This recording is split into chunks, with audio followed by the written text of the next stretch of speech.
Hello guys, आज हम करने जा रहे हैं क्लास 9 का चैप्टर 7 एक्सरसाइज 7.1 का क्वेश्चन 1 to 4। आज की वीडियो में इतना देखेंगे हम। क्वेश्चन फर्स्ट में क्या कहते हैं, एक क्वाड्रिलेटर है ABCD जिसमें AC is equals to AD है एंड AB बाइसेक्ट कर रहा है एंगल A को। तो हमने गिवन लिख लिया AC is equals to AD, AB bisect angle A। ठीक है, अब हम देखेंगे ट्रायंगल, हमें ये कॉन्ग्रुएंट प्रूफ करना है। तो triangle ABC and triangle ABD। Okay, तो AC is equals to AD, AC is equals to AD given है, क्वेश्चन में ही गिवन है। फिर angle CAB is equals to angle BAD because of AB bisect angle A, given है ये भी। Angle AB जो है ये एंगल A को बाइसेक्ट कर रहा है तो इक्वल हो गया। फिर AB is equals to AB and AB ये दोनों ट्रायंगल में AB कॉमन लाइन है तो ये कॉमन हो जाएगा in both triangle by SAS rule. ये रूल आपको इंट्रोडक्शन में देखना पड़ेगा या आप बोलेंगे तो हम इंट्रोडक्शन वीडियोस की डाल देंगे। तो ये एक रूल होता है, तो SAS रूल से ये ट्रायंगल ABC कॉन्ग्रुएंट हो जाएगा ट्रायंगल ABD के। एंड जो BC है, BC के बारे में पूछा है, can you say about BC and BD। तो BC के बारे में क्या बोल सकते हैं, BC is equals to BD by CPCT rule से, और ये भी एक रूल है, इस रूल के बारे में हम पढ़ सकते हैं। क्वेश्चन सेकंड देखते हैं, इसमें भी यही है, ABCD is a quadrilateral in which AD is equals to BC and angle DAB is equals to angle CB है।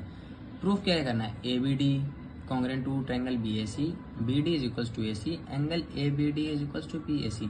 अब ये क्वेश्चन देख के लग रहा हो कॉम्प्लिकेट, लेकिन ये है आसान क्वेश्चन, सबसे ज़्यादा आसान क्वेश्चन है। पहले हम अगर इसको कॉन्ग्रुएंट प्रूफ कर देते हैं तो ये और ये हमें CPCT रूल से मिल जाएगा।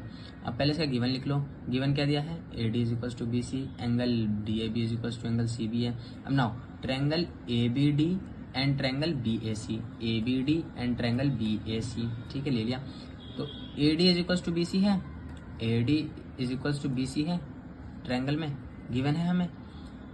DAB is equals to CB है, DAB is equals to CBA, ये भी हमें गिवन है क्वेश्चन में।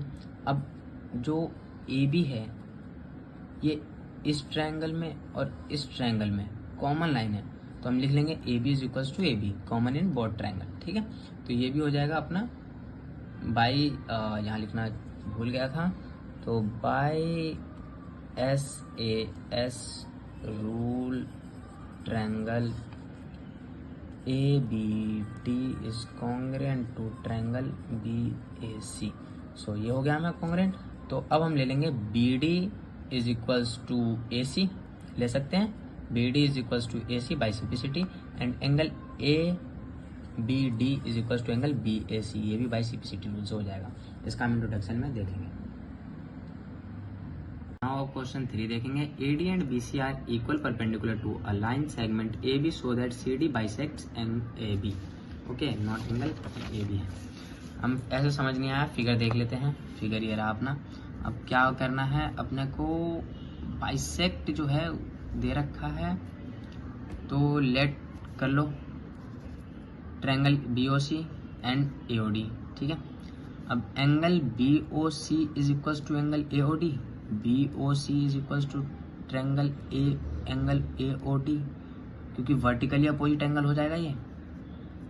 ठीक है, angle CBO is equals to angle DAO, CBO is equals to DO 90 degree angle given.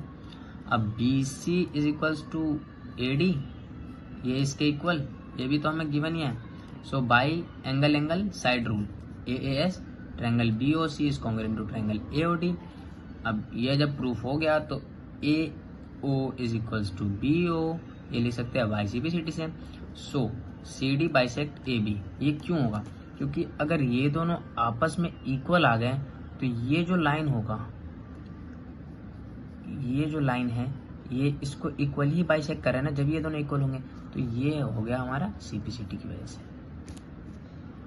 अब क्वेश्चन 4 की बात करते हैं, L and M are two parallel line intersect by another pair of parallel lines P and Q so that triangle ABC and triangle CDA is congruent।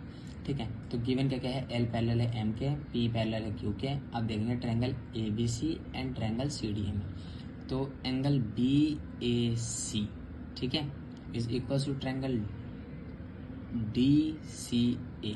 तो ये वाला angle जो है इस वाले एंगल के इक्वल हो जाएगा, क्योंकि ऑल्टरनेट इंटीरियर एंगल है। और जब भी हम देखते हैं जो दो लाइन पैरेलल होती है तो उसके आमने सामने के ऑल्टरनेट एंगल इक्वल हो जाता है, ठीक है। अब ए सी ये दोनों कॉमन है, दोनों ट्रायंगल में, इस ट्रायंगल और इस ट्रायंगल में दोनों कॉमन है, तो ये कॉमन हो जाएगा। अब angle B C A is equal to triangle D A C, तो एक तो आपका ये वाला एंगल हो जाएगा और एक आपका ये वाला एंगल हो जाएगा, ये भी इक्वल हो जाएगा क्योंकि ये भी अल्टरनेट एंगल हो जाएंगे, क्योंकि इसका भी पैरेलल है, इसके पैरेलल था पी और क्यू, तो ये दोनों तो पैरेलल हो गया, तो ये इंटीरियर एंगल इसका इक्वल हो जाएगा। सो बाई SAS रूल से triangle ABC is congruent to triangle CDA हो जाएगा। और ये वाला पार्ट है ऑल्टरनेट वाला, अगर आप लोग को समझ नहीं आया होगा तो आप लोग इसके लिए कमेंट कर दीजिएगा, उसकी वीडियो मैं अलग से बना करके आप लोग को दे दूंगा। अगर ये आपको वीडियो पसंद आया है तो लाइक करो, सब्सक्राइब करो और अपने दोस्तों के साथ जल्दी शेयर करो ताकि उनका भी कॉन्सेप्ट क्लियर हो जाए ट्रायंगल का, ठीक है।